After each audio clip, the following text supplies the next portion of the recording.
All right, let's get right into it. Welcome to this explainer, where we are taking a fascinating journey into the mind of Sigmund Shlomo Freud. Now, you likely know the name. Freud actually began his career as a neurologist, but he's known around the world today as the founder of psychoanalysis. His theories radically, and I mean permanently, changed how we view the human mind, introducing concepts that have completely saturated our modern culture. But before we dive into the history, I want you to really think about something for a second.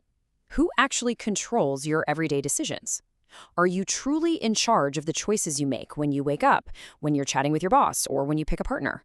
Or are hidden desires and invisible, unconscious forces actually sitting right there in the driver's seat, steering your behavior without you even realizing it? To figure that out, we're going to use Freud's famous iceberg metaphor as our roadmap today.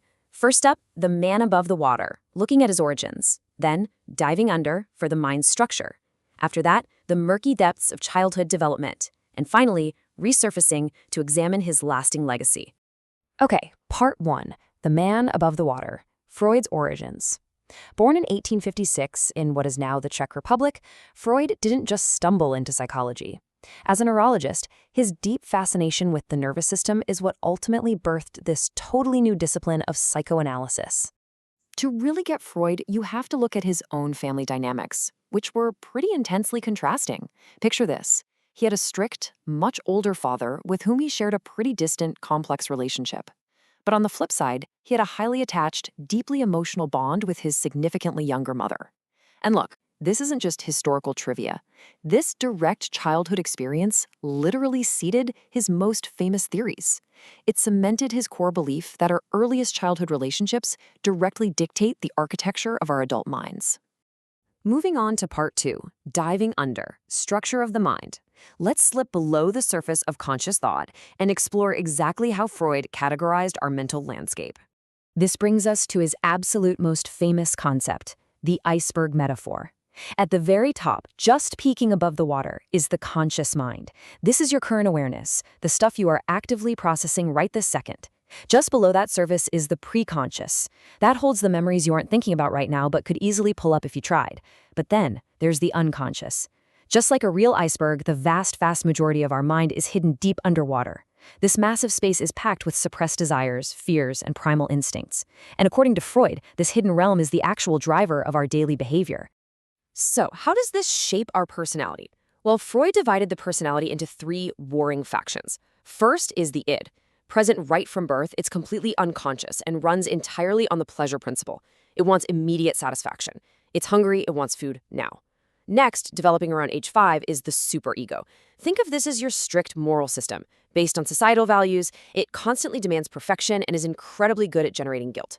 Caught right in the middle of these two is the ego. Developing after the id, the ego operates on the reality principle. It acts as the ultimate rational balancer. Actually, it's more like a referee, desperately trying to negotiate between the primal demands of the id and the strict, impossible rules of the superego, all while trying to just function in the real world. And here is the absolutely crucial takeaway from this. Conflict equals anxiety. Because the id is constantly screaming for immediate pleasure and the superego is rigidly demanding strict morality, the poor ego is under immense, non-stop pressure. Freud believed this constant internal tug-of-war is the root cause of our everyday anxiety. And the fascinating part? He didn't think this internal conflict meant you were broken. To him, this is just a completely normal, structural state of the human mind. Let's move to part 3, the murky depths, development and defenses. We are plunging deeper now to see how childhood conflicts permanently shape our adult selves and how our minds try to defend us against all that internal anxiety. To wrap our heads around this, we need to define a critical Freudian term, fixation. Basically, this happens when a conflict is left unresolved during a specific stage of childhood development. If a kid gets stuck or fixated in one of these stages, they don't just naturally grow out of it. Instead, that unresolved conflict permanently wires their adult personality traits, their habits, and their everyday behaviors. It's like a glitch in the software that never gets patched. Freud mapped all this out chronologically into 5 psychosexual stages. It kicks off with the oral stage, from birth to 1 year, where pleasure is all about the mouth, sucking, eating. A fixation here might show up in an adult who chain smokes or overeats. Next is the anal stage, ages 1 to 3, centered on bowel control. If parents are way too strict during potty training, the adult might become obsessively perfectionist. If they're too lenient, you get someone messy and careless. Then comes the phallic stage from 3 to 6. That's followed by the latency stage from 6 to puberty, where those primal urges kind of go dormant and the child just focuses on learning and socializing. And finally, the genital stage from puberty onwards, representing a balanced adult focusing on mature relationships. Now, the most famously controversial of all of these is definitely the phallic stage, happening between ages 3 and 6. Freud controversially theorized that during this window, children experience some deep unconscious conflicts, specifically the Oedipus complex, where he argued boys experience an unconscious attraction to their mother and a rivalry with their father. A later, similar concept for girls was termed the Electra complex. From a clinical perspective, Freud argued that how successfully a child navigated this intense family rivalry determined a huge chunk of their future psychological health. But obviously, navigating all those childhood stages generates a ton of that anxiety we talked about earlier. So how does the ego protect itself? Enter defense mechanisms.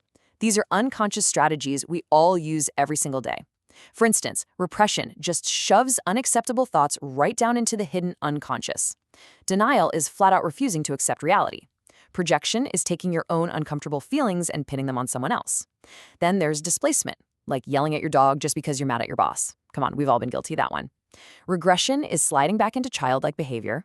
Rationalization is cooking up logical-sounding excuses for terrible behavior. And finally, sublimation, which is arguably the healthiest of the bunch, channels those unacceptable impulses into positive outlets like art, music, or sports. All right, part 4, resurfacing, therapy, and legacy. After spending all this time in the dark depths of the mind, let's look at how Freud actually tried to drag those murky, unconscious thoughts back into the light of day. One of his absolute favorite tools for doing this was dream analysis. Freud strongly believed that dreams are essentially a stage where our deepest suppressed desires and unresolved conflicts play out. But he split dreams into 2 distinct layers, manifest content and latent content. The manifest content is the literal narrative, the bizarre, confusing, wacky events you actually remember when your alarm goes off. But the latent content? That's the hidden, symbolic meaning hiding beneath those events. For Freud, the real work of therapy was acting as a detective, decoding the manifest to reveal the latent. To put this into practice, Freud developed psychoanalysis, which generally follows 4 key steps. It usually kicks off with free association. The patient lies on that iconic couch and just says whatever comes to mind, completely unfiltered, hoping those unconscious thoughts slip out. This is then combined with dream analysis. Step 3. The therapist provides an interpretation of all these collected clues. And the ultimate goal, step 4, is to finally make the unconscious thoughts conscious. The theory is, by bringing that hidden conflict out into the light, it totally loses its power over the patient's behavior. Now, it's important to note that today Freud's theories are highly debated. There are entirely valid scientific criticisms pointing out that his work had an overwhelming focus on sexuality, his theories are largely not scientifically testable, they show significant gender bias, and he based massive assumptions on incredibly small case studies of just his own patients. Yet, at the exact same time, his legacy is undeniably monumental. Even with the harsh criticism, Freud single-handedly popularized the concept of the unconscious mind. He essentially invented talk therapy as we know it, and he permanently established just how crucially important childhood experiences are in shaping the adult personality. His impact didn't just stay in psychiatry, it spread like wildfire into literature, art, and the very fabric of our modern culture. So, as we wrap up this explainer, I want to leave you with one final provocative question to chew on. What unconscious forces are driving your actions today? The very next time you make a sudden, weird choice or feel anxious for absolutely no apparent reason or find yourself overly justifying a mistake, stop and ask yourself, is it your rational ego talking, or is it that massive hidden iceberg beneath the surface, quietly steering the ship? Thanks so much for learning with me today.